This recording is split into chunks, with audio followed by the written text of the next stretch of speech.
much weight did you end up losing and dropping? None.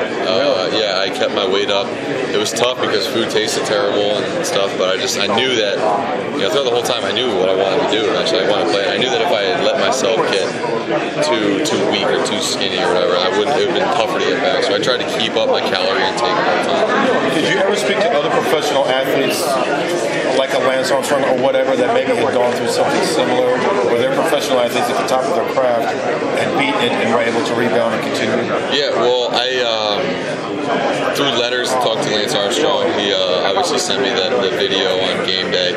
Same thing with John Lester, but Teddy Bruschi, who had the stroke and came back, I've kept in a pretty good relation with him throughout the past year and become good friends. And just, he battled through something similar. It wasn't cancer, it was a stroke, and he had a tough time coming back. And so just that motivation and strength that he showed and the possibility of it happening helped him out. Was there ever a point, though, when you thought to yourself, you know what, I'm getting attention for all the reasons I don't want to get attention? Like you talked about the silver lining, but also it seemed like maybe it would be somewhat tiresome of always constantly being reminded of what you were going through. Was there ever that aspect of it? Well, when I really realized it was when I did the kind of awards tour, where I went to Disney, I went to Newport Beach for the Lott Trophy, when came down to the championship game, got the Commissioner's Cup. Like, those were all places I wanted to go, don't get me wrong, and appreciate everything.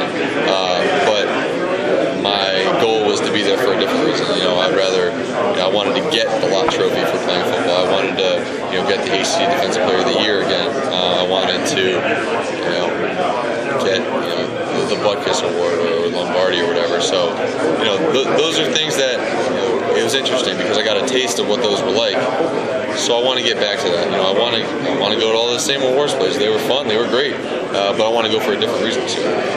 Was there ever a time that you felt like, okay, maybe I could just spend more time enjoying life and less time being devoted to football, or was football that important? Well, with all the experiences I had, and going down to Florida for the Dick Vitale event, and meeting all these cool celebrities and doing all this stuff and having opportunities to do different TV shows or documentaries or stuff, it's like, I could do that. It would be easier.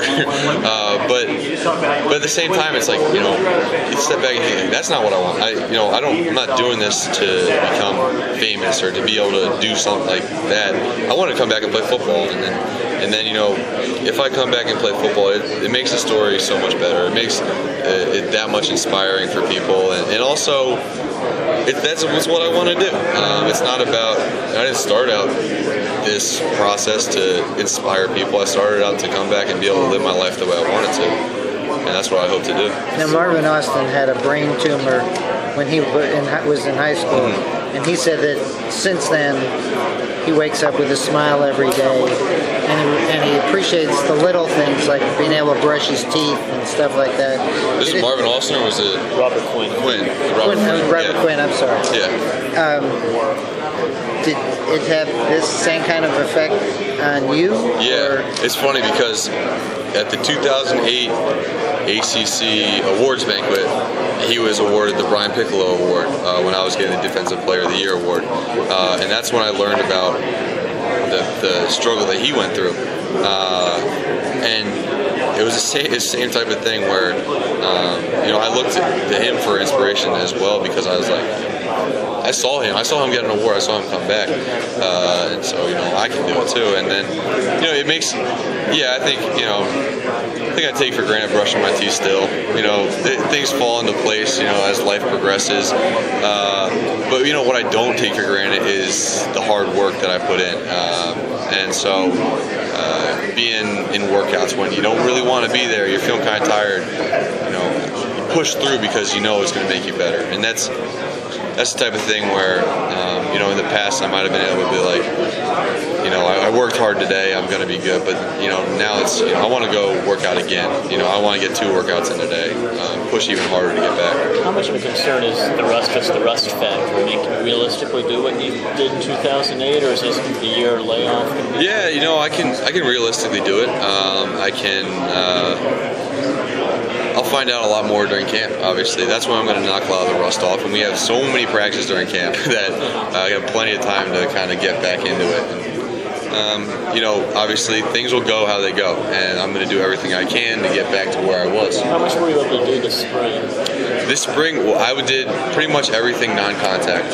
So I do 7-on-7s and everything, all the drills, but no contact. Is there anything that you're most concerned with regaining or seeing if it's still there?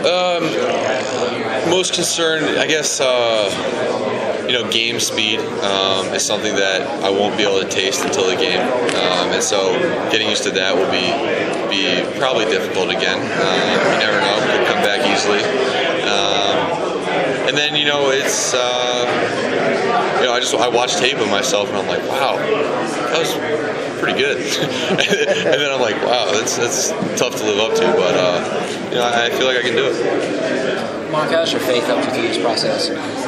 It has. It's interesting that you asked that because I was never a very religious person before this, and you know, I went through Sunday school and all that stuff, but it kind of taken a backseat when football became so much part of my life. And then this happened, and you know, I started praying more and was you know, told to pray specifically. And so I started praying every day, and every morning, every night to beat cancer and be able to play football again. And so, you know, that was a constant throughout the whole time. And so it really, when you know, whether you believe in God or you don't believe in God, to be able to think that someone has your back, you know, whether it's your teammates or for different people it can be different things.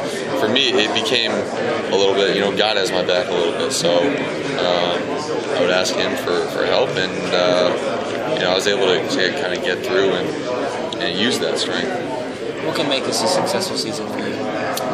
Well, you know, playing in the first game is going to be a success in itself. It's been such hard work just to even get back to this point where playing the game is going to be a success. But I don't really want to settle for just being mediocre. Really, you know, there's really kind of no point in coming back unless I'm going to be able to play well. And I think that a lot of players, even if they haven't gone through this, feel like, you know, why go out on the field if I'm not going to be the best that I can be? So that's what I want to do. And then team-wise, we want to win an ACC championship, and that's where success is defined in the ACC.